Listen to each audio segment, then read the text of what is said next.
આજથી 5200 વર્ષ પૂર્વે જે રીતે માધવપુર ભગવાન શ્રી કૃષ્ણ અને રૂકમણીના વિવાહનું સાક્ષી બન્યું હતું, બિલકુલ તે જ પ્રકારનો પ્રસંગ ફરી માધવપુરમાં યોજાયો હતો. 5 દિવસ સુધી યોજાયેલ આ લગ્ન ઉત્સવના મહેમાન જે તે સમયે દેવી દેવતાઓ અને ઋષિમુનિઓ બન્યા હતા. બિલકુલ તે જ પ્રકારે આજે માધવપુરના લોકોએ માધવના જાનૈયા બનીને આ પ્રસંગની પરંપરાગત રીતે ઉજવણી કરી હતી. જુઓ પોરબંદર ટાઈમ્સનો આ ખાસ અહેવાલ. માધવપુર 5200 વર્ષ કરતાં પણ વધારે પૌરાણિક કૃષ્ણ રૂકમણી વિવાહ પ્રસંગનું સાક્ષી બન્યું હતું. બુધવારે દિવસ દરમિયાન કૃષ્ણ અને રૂકમણીના વિવાહ વિધિ પરંપરા અનુસાર પૂર્ણ કરવામાં આવ્યા હતા. ત્યારબાદ ગુરુવારે વહેલી સવારે 9 વાગે જાનની વિદાય આપવામાં આવી હતી અને જાન સાંજે 4 કલાકે પરત નિજ માધવરાય મંદિરે પહોંચી હતી. ત્યારબાદ 5 દિવસના કૃષ્ણ રૂકમણીના વિવાહ પ્રસંગ અને ભાતીગળ મેળો વિધિવત રીતે પૂર્ણ થયો હતો. બુધવારે સમગ્ર દિવસ દરમિયાન કૃષ્ણ રૂકમણીના વિવાહ વિવિધ ધાર્મિક વિધિ સાથે પૂર્ણ કરવામાં આવ્યા હતા. ત્યારબાદ શાસ્ત્રોક્ત વિધિ પ્રમાણે જાનને વિદાય આપવામાં આવી હતી. હિન્દુ ધર્મની પરંપરા અનુસાર ચૈત્ર સુદ નોમના દિવસે રૂકમણીની પ્રતિમા માધવરાય મંદિરથી રૂકમણી મંદિરે પરત આવે છે. ત્યારથી કૃષ્ણ રૂકમણી વિવાહના આ પ્રસંગની તૈયારી શરૂ થાય છે. 3 દિવસ સુધી રૂકમણી મંદિરે બિરાજિત થયેલા રૂકમણી માતા ચૈત્ર સુદ 12ના દિવસે ફરી એક વખત મંદિરથી ભગવાન માધવરાયને લગ્ન માટે આવવા આમંત્રણ આપવા માટે જતા હોય છે. ભગવાન રૂકમણીના લગ્નનું આમંત્રણ સ્વીકારી લેતા રૂકમણી પરત નિજ મંદિરે આવે છે. ત્યારથી લગ્ન વિધિની શરૂઆત થાય છે. માધવરાય મંદિરે રૂકમણી માતાનો પરિવાર જાય છે ત્યારે વરરાજા તરીકે ભગવાન કૃષ્ણને ગુપ્ત નિશાની આપે છે, જે ભગવાનની રૂકમણી મંદિરે આવતા પિયર પક્ષ તરફથી આપવામાં આવેલ ગુપ્ત નિશાની પરત રૂકમણી મંદિરના પરિવારજનોને મળે છે, જેથી લગ્ન માટે આવેલા વરરાજા ભગવાન શ્રી કૃષ્ણ છે તેની ખાતરી થયા બાદ સમગ્ર લગ્ન વિધિ શરૂ થાય છે. ચૈત્ર સુદ 12 ભગવાન શ્રી કૃષ્ણ તેમના પરિવારજનો સાથે રૂકમણીને પરણવા માટે આવે છે. ત્યારે મધુવન ખાતે લગ્ન વિધિની શરૂઆત થાય છે, જેમાં શ્રીફળની અદલાબદલી કરવાની સાથે જ કૃષ્ણ અને રૂકમણીના વિવાહની વિધિ શરૂ થાય છે. ત્યારબાદ વરરાજાના સ્વરૂપે આવેલા ભગવાન કૃષ્ણનું ચોરી માયરા લગ્ન મંડપમાં પોંખણ કરવામાં આવે છે. તે રીતે રૂકમણીને લગ્ન મંડપમાં દુલ્હનની જેમ શણગારી ભગવાન શ્રી કૃષ્ણ સાથે વિવાહના બંધનને બાંધવા માટે લાવવામાં આવે છે. લગ્ન વિધિ ધાર્મિક મંત્રોચ્ચાર સાથે શરૂ થાય છે, જે આખી રાત્રિ સુધી ચાલતી હોય છે.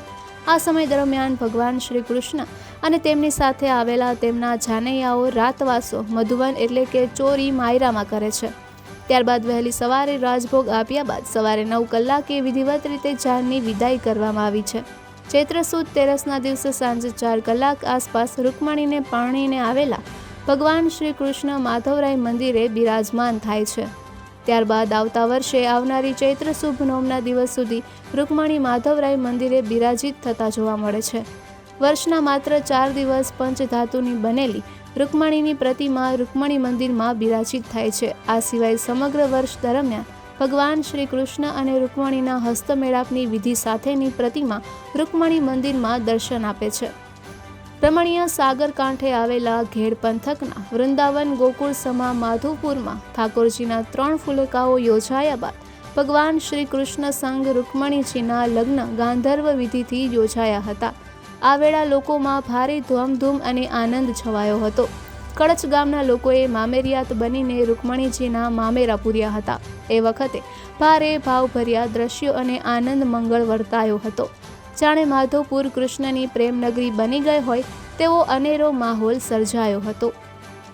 માધવપુરમાં રામનવમીથી ઠાકોરજીનો લગ્નોત્સવ યોજાયો હતો. સવારે રૂકમણીના મામેરા પૂરવાની અગત્યની વિધિ યોજાઈ હતી. એમાં કડચ ગામના મહેર સમાજના કરછા સમુદાય મામેરા પૂરવા માટે મામેરિયાત બનીને વાજતે ગાજતે રૂકમણીજી મઠે પહોંચ્યા હતા અને ભાવભેર રૂકમણીજીના મામેરા પૂર્યા હતા.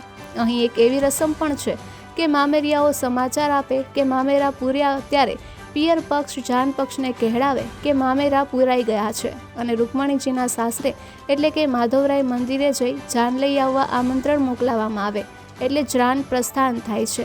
આ રસમ અહીં યોજાઈ હતી.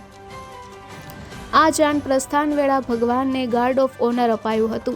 જાન સૌ પ્રથમ મેળાના ગ્રાઉન્ડમાં પહોંચી હતી અને પ્રભુના રથને મેળાના ગ્રાઉન્ડમાંથી પૂરપાટ વેગે રથને દોડાવવામાં આવ્યો હતો.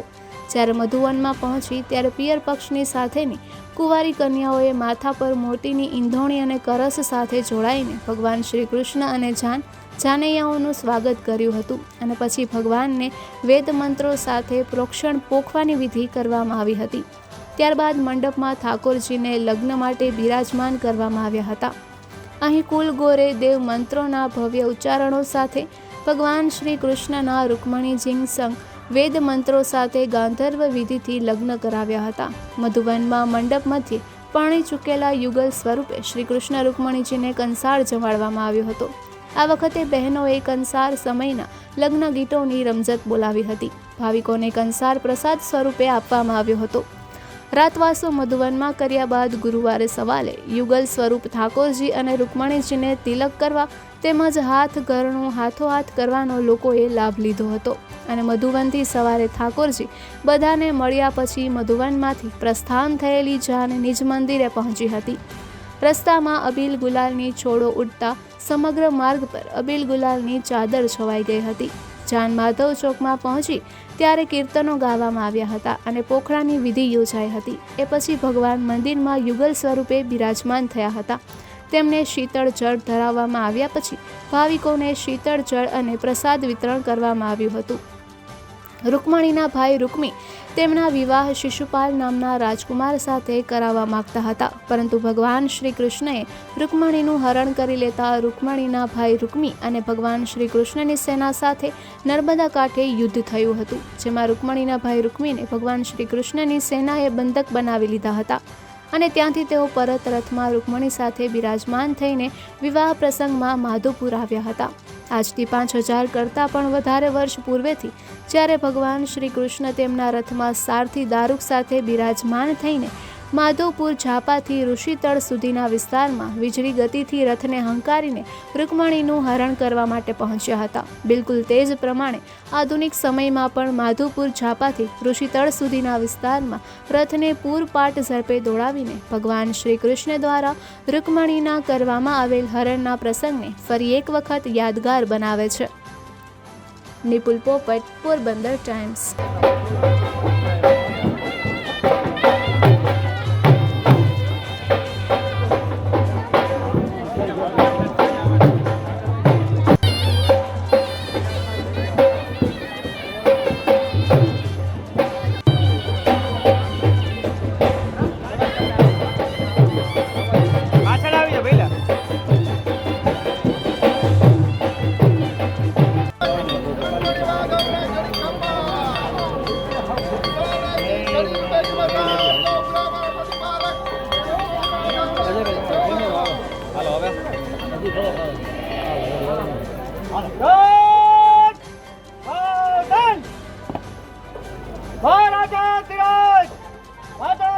महाराज को जंगल सलामी देंगे, सलामी सच।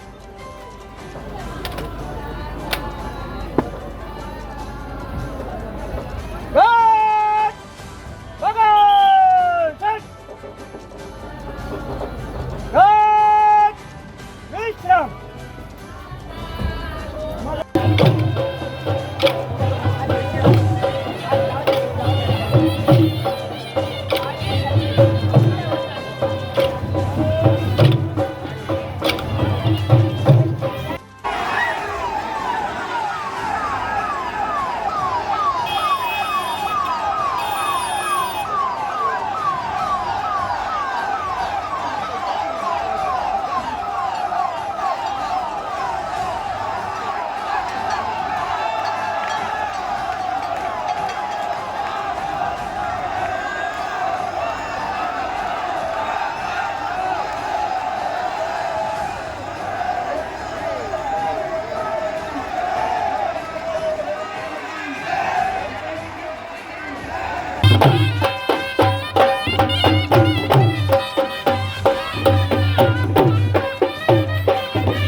અંદર પછી અમે